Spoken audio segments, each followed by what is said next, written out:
Hello दोस्तों, राधे राधे, जय माता दी। आप सभी को छठ की बहुत सारी शुभकामनाएं। और आज हम आपको छठ का बहुत ही सुंदर कहानी सुनाने जा रहे हैं। तो छठ की कथा ज़रूर पूरा सुन के जाइएगा। वैसे तो इस महापर्व की शुरुआत कार्तिक शुक्ल पक्ष की चतुर्थी तिथि से हो जाती है, लेकिन आज का दिन सबसे महत्वपूर्ण होता है। यह व्रत काफ़ी कठिन माना जाता है, जिसमें 36 घंटों तक का निर्जला व्रत रखा जाता है और पानी में खड़े रहकर सूर्य देवता को अर्घ्य दिया जाता है। छठ व्रत पूजा के दौरान छठ पर्व की कथा को सुनना अत्यंत महत्वपूर्ण माना जाता है।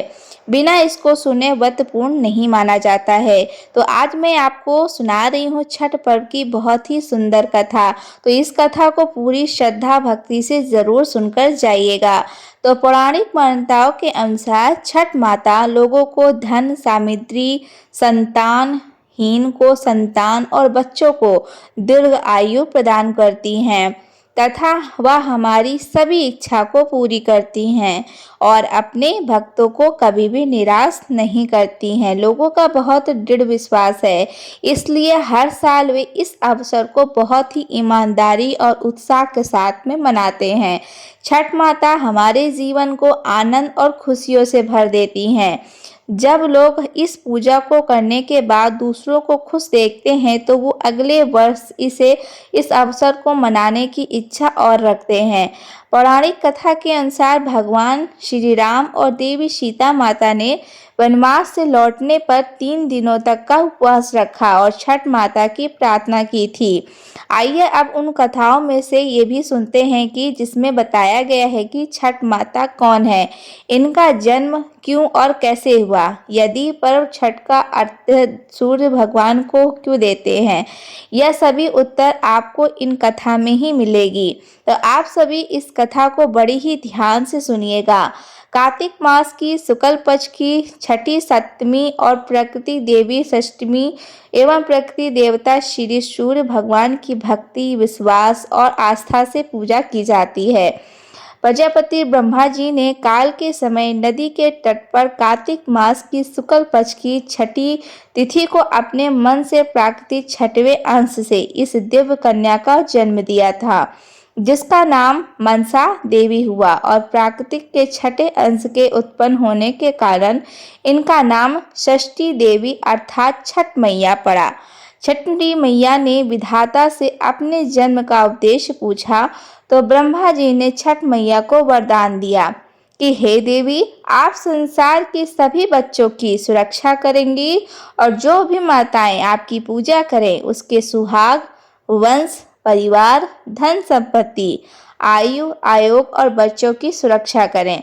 छठ मैया ने जब अपने निवास स्थान के बारे में पूछा तो विधाता ने कहा, आपका जन्म नदी तट पर हुआ है, प्राकृतिक अर्थात सूर्य भगवान के छठे अंश से, इसलिए आज से प्रत्येक महीने शुक्ल पक्ष की षष्ठी तिथि को आपकी पूजा श्री सूर्य देव के किरण में और नदी, तालाब या स्वनिमित तट पर होगी।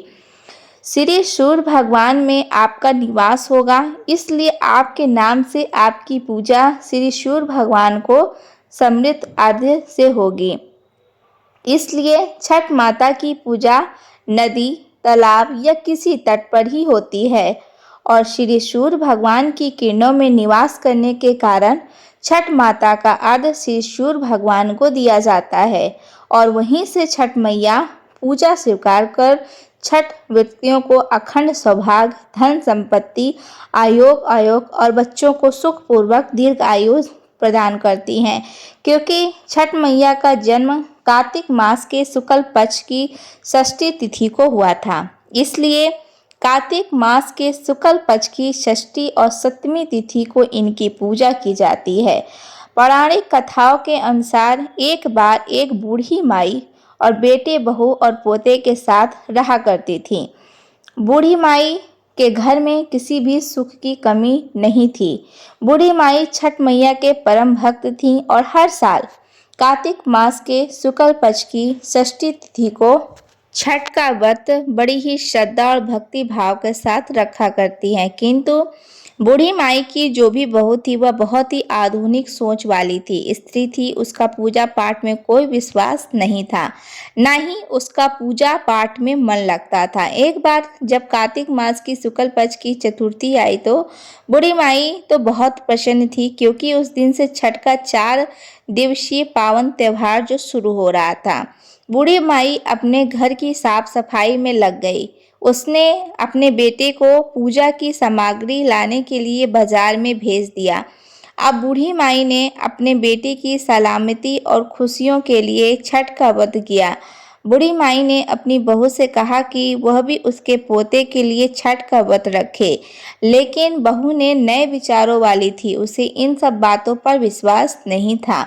वह अपनी सास से कहने लगी, माँ जी, यह सारी बातें तो बिल्कुल बेकार हैं।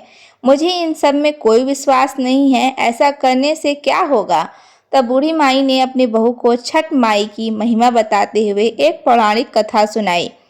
बूढ़ी माई बोली, बेटा, तुम बहुत समय पहले की बात है, प्रियव्रत नाम के एक प्रसिद्ध राजा हुआ करते थे। उनके पिता का नाम स्वयं शंभु मानु था। वह राजा प्रियव्रत बहुत ही सदाचारी और धार्मिक प्रवृत्ति के मनुष्य थे, किंतु जब उनका विवाह हुआ तो विवाह कई वर्षों के बाद उन्हें संतान सुख नहीं मिला। तब ऋषि कश्यप ने उन्हें पुत्रष्टि यज्ञ कराने की सलाह दी थी। राजा प्रियव्रत ने पूरी विधि विधान के साथ पुत्रष्टि यज्ञ का अनुष्ठान किया। उस यज्ञ में प्रसाद रूप में मिली हुई खीर को राजा प्रियव्रत ने अपनी रानी को खिलाया, और इस यज्ञ के पूर्ण प्रभाव से जल्दी ही राजा की पत्नी गर्भवती हुई। समय आने पर 9 महीने बीतने के बाद रानी ने एक बहुत ही सुंदर पुत्र को जन्म दिया, परंतु वह पुत्र मरा हुआ पैदा हुआ। राजा प्रियव्रत अपने उस मृत बालक के शव को लेकर शमशान में गए और एकांत में शमशान की भूमि पर बैठकर अपने मित्र पुत्र को अपने सीने से लगाकर राजा बिलख बिलख कर रोने लगे। फिर क्या था, इतने में ही वहां पर एक दिव्य प्रकाश प्रकट हुआ और वही दिव्य प्रकाश एक दिव्य नारी में बदल गया। राजा ने उस दिव्य नारी को देखा तो हाथ जोड़कर प्रणाम किया और पूछा, हे देवी, आप कौन हैं। राजा प्रियव्रत की बात सुनकर देवी ने उनसे कहा, राजन, भगवती मूल प्रकृति के अंश से प्रकट हुई हूँ। मैं देवी षष्ठी हूँ और इस संसार में मैं छठी माई के नाम से जानी जाती हूँ। ऐसा कहकर छठ माता ने उस मृत बालक को उठा लिया और अपने प्रभाव से उसे पुनः जीवित कर दिया। जब राजा ने देखा तो वह स्वर्ण के समान सुंदर और स्वस्थ पुत्र छठी माता की गोद में खिलखिला रहा था। अभी राजा प्रियव्रत उस बालक की ओर देख ही रहे थे तो छठ माता उस बालक को अपने साथ लेकर आकाश में जाने लगी। यह देखकर राजा दुख से विह्वल होकर उठा और उठ कंठ तालु सब सूख गए और उसने माता की स्तुति की। राजा की स्तुति करने से छठ माता प्रसन्न हुई और कहा, हे राजन, तुम सर्वस्त्र प्राकृतिक यानी सूर्य, ऊर्जा, जल और वायु की पूजा कराओ और खुद भी करो।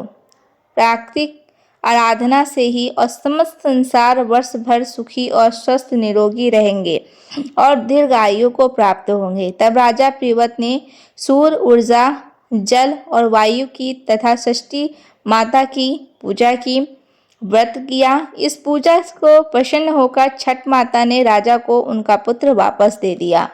तभी से कार्तिक शुक्ल छठी की शुभ अवसर पर सूर्य, ऊर्जा, प्राकृतिक जल और वायु के साथ छठी मैया की पूजा की जाने लगी।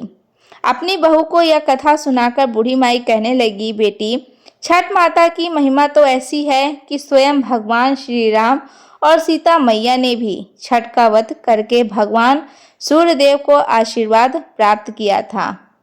और महाभारत काल में दानवीर कर्ण और पांडव भी छठ का व्रत कर चुके हैं। यह सुनकर वह आधुनिक युग और नए विचारों वाली बहू बोली, माँ जी, यह सब तो मनगढ़ंत बातें हैं। मैं इन सब पर कोई विश्वास नहीं करती हूँ। ना तो मैं इनके घंटों तक भूखी या प्यासी रह सकती हूँ और ना ही अपने शरीर को कष्ट दे सकती हूँ। यह व्रत तो माँ जी ने आप ही करो। सास बहू को फिर से समझाने की कोशिश की, लेकिन वह नहीं मानी। उल्टा वह तो सास को और छठी माता का ही मजाक बनाने लगी। तब बूढ़ी माई ने अपनी बहू को फिर से समझाने का प्रयास किया। कहा कि बेटी, हजारों सालों से चली आ रही इस परंपरा का मजाक तो मत उड़ाओ और तुम भी मेरे पति पोते की दीर्घायु के लिए छठी माता का व्रत और पूजन करो। बूढ़ी माई की बातों को सुनने के पश्चात अनसुना करके बहू वहां से चली गई। लेकिन बूढ़ी माई ने बड़ी श्रद्धा और विश्वास के साथ नहाए खाए का दिन किया और उधर बहू ने सारा दिन मौज मस्ती में बिता दिया। अगले दिन छठ के पर्व का दूसरा दिन यानी कार्तिक मास के शुक्ल पक्ष की पंचमी का दिन आया, जिसे खरना के नाम से जाना जाता है। शाम को जब बूढ़ी माई ने अपनी बहू को खीर और पूरी प्रसाद दिया, तब बहू ने फिर से कहा, माँ, इतना कठिन निर्जला व्रत क्यों कर रही हो और इस बुढ़ापे में अपने शरीर को कष्ट क्यों दे रही हो? इससे आपको क्या फायदा होगा? यह सुनकर बूढ़ी माई ने बहू को फिर से छठ माता की महिमा समझाने की कोशिश की, परंतु बहू ने एक बार फिर से अपनी सासू माँ की उन सभी बातों को अनसुना कर दिया और अपने कमरे में जाकर खा पीकर सो गई।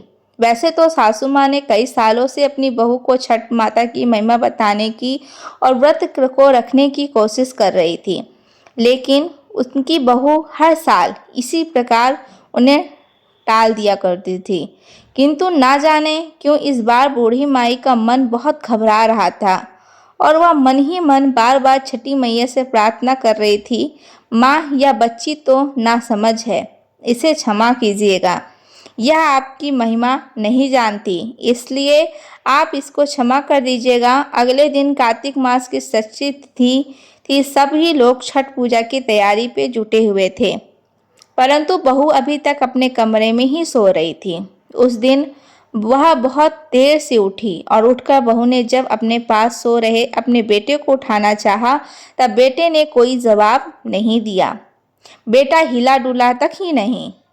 यह देखकर बहू बहुत घबरा गई और वह भागी भागी अपने पति और सास को बताने लगी।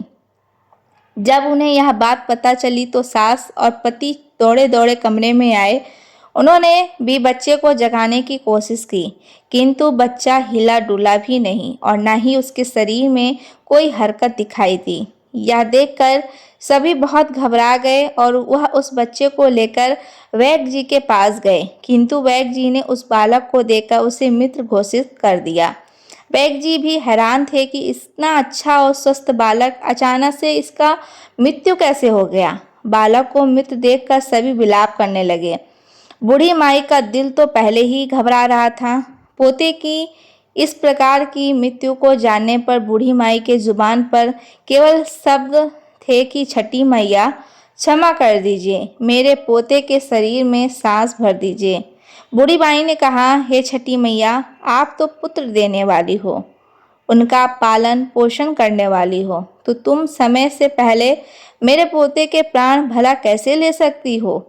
हे छठी मैया, अगर हमसे कोई भूल हुई हो तो हमें क्षमा कर दो। बूढ़ी माई लगातार छठी मैया से इस प्रकार क्षमा मांगती हुई प्रार्थना कर रही थी तो वह उसके पोते को वापस लौटा दे।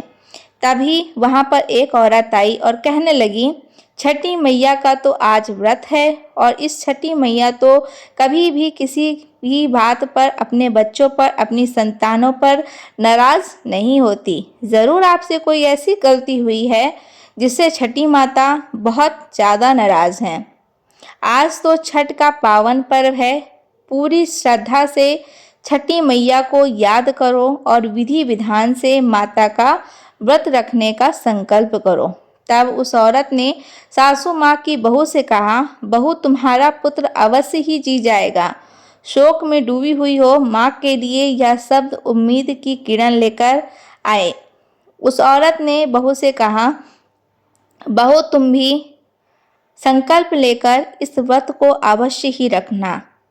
उस अनजान औरत की बातों में कुछ तो ऐसा था, जादू सा था। इतने सालों से समझा रही उसकी सासू माँ की बातों का भी बहू पर कोई असर नहीं हुआ, किंतु कुछ ही क्षणों में उस अनजान औरत ने बहू के मन में एक कदम बदल दिया। बहू मन ही मन छठी माता के प्रति श्रद्धा और विश्वास पर भर गया और वह आंखें बंद करके छठी माता को याद करने लगी। हे और छठी माता से प्रार्थना करने लगी, हे छठी मैया, मेरे बच्चों को पुनः जीवित कर दो। मैं अब हर साल छठ का व्रत अवश्य रखूंगी। इस प्रकार आंखें बंद कर जब बहू छठ माता का व्रत रखने का संकल्प ले रही, तभी उसने देखा कि उसकी गोद में बच्चा आंखें खोलकर मुस्कुरा रहा है। इतना बड़ा चमत्कार देखकर सभी परिवार वाले और वैद्य जी भी हैरान हो गए।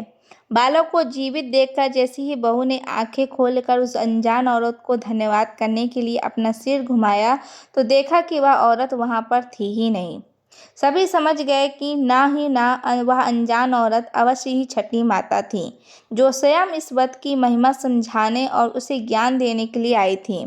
इसके बाद तो बहू ने बूढ़ी माई के साथ मिलकर पूरी श्रद्धा से छठ पूजा की तैयारी की। शाम को घाट पर जाकर सूर्य देव को संध्या अर्घ्य और अगले दिन उड़सा अर्घ्य देकर व्रत का पालन किया। हे छठी मैया, जैसे आपने बूढ़ी माई के विश्वास की लाज रखी और उनकी बहू को सद्बुद्धि दी तथा उनके बच्चे की रक्षा की, ऐसे ही इस व्रत को कहने और सुनने और हुंकार भरने वाले सभी परिवारजनों की रक्षा करना, सभी को सद्बुद्धि देना और सभी की संतानों की रक्षा करना और सभी का सुहाग बनाए रखना। तो बोलिए छठी मैया की जय। तो आपको ये कहानी और ये जानकारी कैसी लगी वो कमेंट सेक्शन में ज़रूर बताइएगा।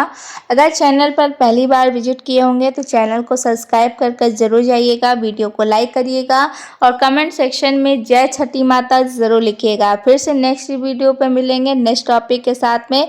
तब तक के लिए राधे राधे दोस्तों, जय माता दी, जय छठ मैया की।